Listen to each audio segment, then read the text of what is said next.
Autre genre de réaction à Montpellier, 500 personnes selon la police, le double selon les organisateurs, ont manifesté, je cite, contre les grèves abusives. Et parmi ces personnes, de nombreux parents d'élèves et étudiants ou lycéens réclamant de pouvoir passer leurs examens. Attitude inverse à Arles. Là-bas, les parents qui soutiennent la grève se sont associés aux professeurs pour bloquer un collège. Yannick Aroussi, Michel Comin. Collège Ampère, bonjour, parents occupants. Les parents occupent l'établissement dans ses moindres détails depuis déjà 5 jours.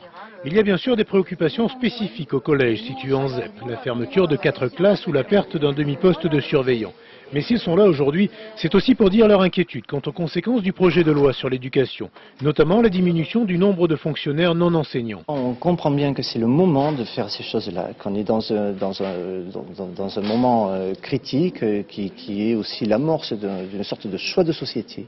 On est là aussi pour défendre l'idée de la République et de l'école de la République. Les professeurs, pour la plupart en grève depuis le 6 mai, sont ravis de ce soutien.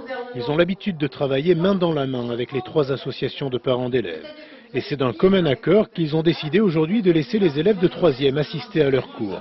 Dernier préparatif avant le brevet des collèges.